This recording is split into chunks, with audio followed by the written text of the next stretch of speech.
अब हम समझेंगे माल प्रैक्टिस। इससे पहले मैंने कई सारे टोट्स के टाइप बताए, इंटेंशनल, नॉन इंटेंशनल, ठीक है। तो अब हम पहले से पहले क्या देखे थे, नेग्लिजेंस, ठीक है, पार्ट 1 में। अब हम पार्ट 2 पढ़ रहे हैं, तो इसमें माल प्रैक्टिस देख रहे हैं। तो माल प्रैक्टिस का मतलब क्या हुआ?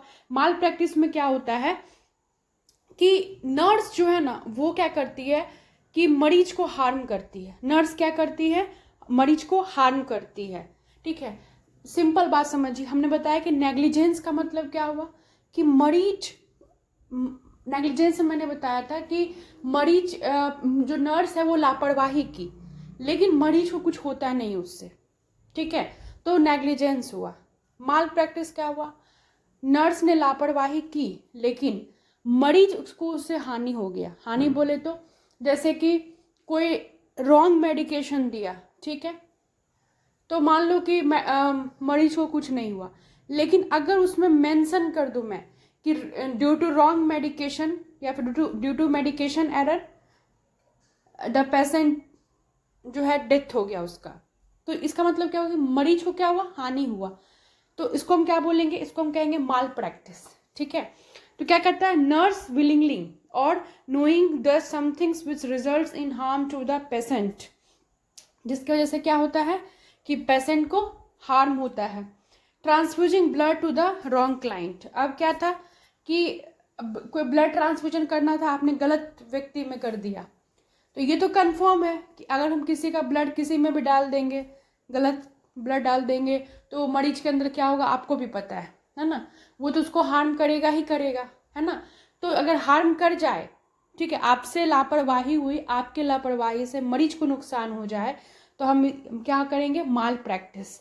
Administrating a medication with known allergy to the patient, मतलब मेडिकेशन हमने एडमिनिस्टर किया और ये जानते हुए भी कि उसमें क्या है, एलर्जी है उस मरीज को इस मेडिकेशन से, तो इसका क्या मतलब हुआ कि वो 100% है कि वो हार्म करेगा ही करेगा, है ना। तो ये सब क्या आ जाएंगे? माल प्रैक्टिस, ठीक है।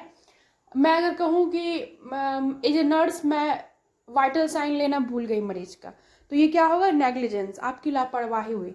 लेकिन मैंने बोल दिया कि मैंने जो वाइटल साइंस नहीं लिया, तो बीपी बहुत हाई हो गया और क्या हो गया, जो मरीज है उसको स्ट्रोक आ गया और फिर थोड़े टाइम के बाद उसका डेथ हो गया। तो ये क्या हो गया? ये वाइटल साइन नहीं लेने की वजह से मरीज को नुकसान हुआ, ठीक है। अब वो किस में कन्वर्ट हो जाएगा? अब वो माल प्रैक्टिस बन जाएगा। तो नेग्लिजेंस और माल प्रैक्टिस में बस इतना ही डिफरेंस है कि मरीज को हानि पहुंचा या नहीं पहुंचा, ठीक है। उसमें अगर जैसे कोई आपको एग्जाम्पल, जब आगे आप कभी क्वेश्चन सॉल्व करोगे तो उसमें मेंशन कर देगा कि इससे मरीज को हानि हुआ, या फिर कुछ ऐसे एग्जाम्पल हैं जो आपको नोन है कि इसमें तो होगा ही होगा, मतलब अगर किसी व्यक्ति के अंदर हम गलत ब्लड ट्रांसफ्यूजन कर देते हैं तो ये तो होना ही होना है ना, उसको नुकसान तो पहुंचेगा ही पहुंचेगा। या किसी चीज़ से एलर्जी है, अगर उसको हम वो चीज़ एडमिनिस्टर कर रहे हैं, उसको खिला रहे हैं या फिर इंजेक्ट कर रहे हैं, तो उसको तो हार्म करेगा ही ना, समझ रहे हो ना। चलो नेक्स्ट समझते हैं क्वासी इंटेंशनल टॉट। इसको कहते हैं इन्वेजन ऑफ प्राइवेसी। प्राइवेसी सभी जानते हो, प्राइवेट चीज़ है। एंड इन्वेजन का मतलब क्या होता है? घुसना, मतलब किसी के प्राइवेसी में आप घुस रहे हो। कैसे घुस सकते हो? अब मान लीजिए कि कोई अपना मरीज जो है पर्सनल मैटर बात कर रहा है, ठीक है, आप उसमें ज़बरदस्ती घुस गए, आप सलाह दे रहे हो, नहीं ऐसे नहीं, ऐसे करना चाहिए आपको, आप ऐसे कैसे कर सकते हैं, हम कह रहे हैं ना आपको, मतलब आपने उसके प्राइवेसी में इन्वेज किया। मतलब इन्वेजन का मतलब क्या होता है? घुसना। क्या होता है? घुसना। आपने उसकी प्राइवेसी जो है भंग की। तो इंसान दो तरह से किसी की प्राइवेसी को इन्वेजन कर सकता है। पहला कि it means patient does not want anyone to enter in his और हर पर्सनल मैटर।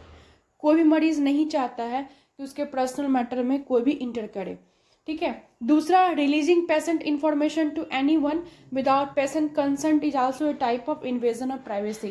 कह रहा है कि किसी का प्राइवेसी दो तरह से भंग किया जा सकता है, या तो उसके पर्सनल मैटर में आप घुस रहे हो, या फिर आप हॉस्पिटल में आप नर्स हो और आप क्या कर रहे हो, उसका जो प्राइवेट इंफॉर्मेशन है वो आप लीक कर रहे हो। क्या कर रहे हो? लीक कर रहे हो, उसके बिना कंसेंट के। मतलब मैंने पिछले जो इसके पार्ट उसमें समझाया था ना, कंसेंट का मतलब कि उसकी अनुमति के बिना, ठीक है। टोट क्या होता है बहुत अच्छे से समझाई हूँ, आई होप आपको समझ में भी आया होगा। चलिए, तो नेक्स्ट हम समझते हैं डिफेमेशन ऑफ कैरेक्टर। क्या होता है डिफेमेशन ऑफ कैरेक्टर? जनरली आपको डिफेमेशन वर्ड मिलेगा। देखो, किसी भी शब्द के जो आगे है ना, अगर डी ई मिल जाए ना, इसका मतलब है कुछ ना कुछ निगेटिव सेंस देता है, ठीक है। और फेमेशन, फेमेशन का मतलब क्या हुआ यहाँ पे? फेम। क्या हुआ? फेम। जैसे आप हो तो आपका भी तो फेम है ना, आपके आस पड़ोस जानते होंगे, आपके स्कूल वाले भी जानते होंगे, ठीक है। फेम का मतलब ऐसा नहीं कि सिर्फ सेलिब्रिटी का ही फेम होता है, उनका फेम बड़े लेवल पे होता है, लेकिन नॉर्मल पीपल का भी तो फेम होता है, छोटे लेवल पे होता है, बट फेम तो सबका होता है। एक व्यक्ति को बहुत लोग जानते हैं, है ना। तो जो फेम है, उस व्यक्ति का जो फेम है, उसको क्या करना?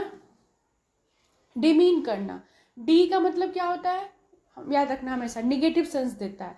और फेम का मतलब फेम के साथ कुछ किया जा रहा है, फेम के साथ कुछ निगेटिव किया जा रहा है, ठीक है।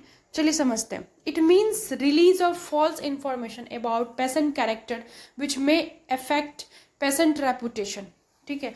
सिंपल समझते हैं इस चीज़ को। डिफेमेशन का मतलब होता है कि झूठी फॉल्स स्टेटमेंट देकर, गलत सलत बातें बोलकर या लिखकर, जैसे भी मतलब मरीज के बारे में गलत बातें, गलत स्टेटमेंट देना, ताकि उसका रेपुटेशन खराब हो जाए। फेम का मतलब क्या होता है? What is the meaning of fame?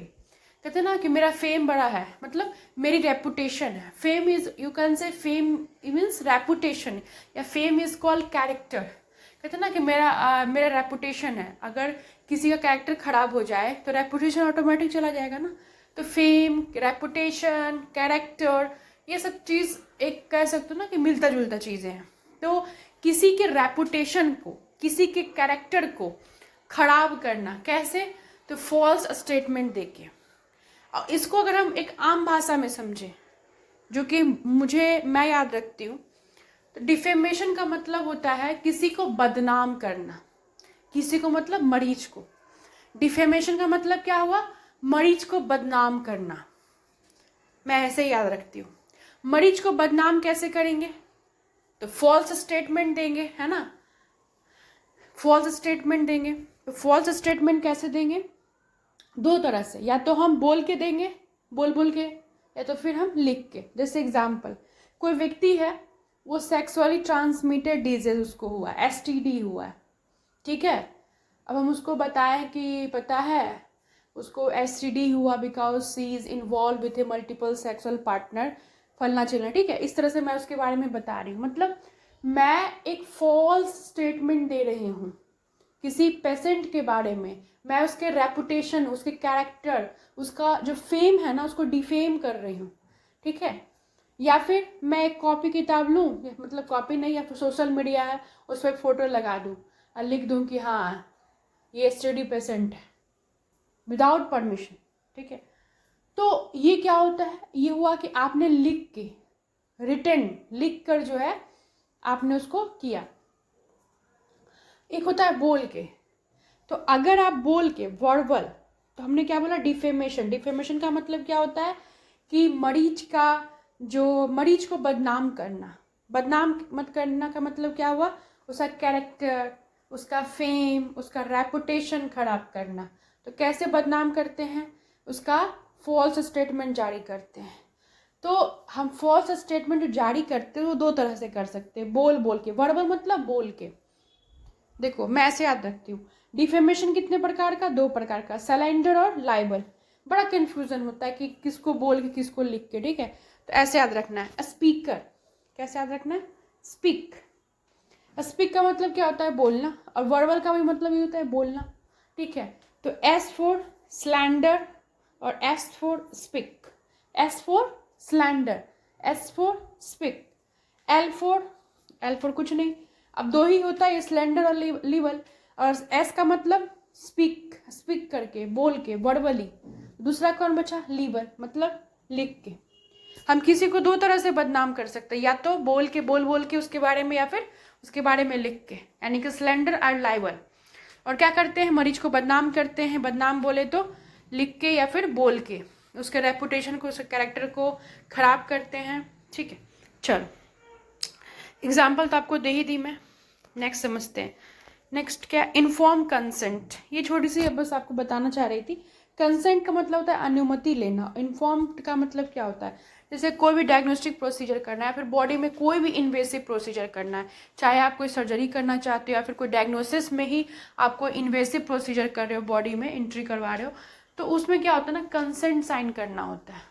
Consent मतलब में क्या होता है कि मरीज को बताया जाता है कि देखिए ये किया जा रहा है, हम कोशिश करेंगे कि ऐसा कुछ ना हो, बट कभी कभी ऐसा सिचुएशन आता है कि ये सर्जरी करवाने से या फिर डायग्नोसिस करवाने से खतरा हो सकता है, ठीक है। तो ये हुआ इन्फॉर्म्ड कंसेंट, ठीक है। यानी कि और ये हमेशा याद रखिएगा, कंसेंट कौन लेता है, अगर कोई सर्जरी करने वाले जो है वो सर्जन लेंगे, कंसेंट कभी नर्स नहीं लेती है। कंसेंट हमेशा फिजिशियन यानी कि डॉक्टर्स लेते हैं, डॉक्टर्स बोलो सर्जन बोलो, ये हमेशा लेते हैं।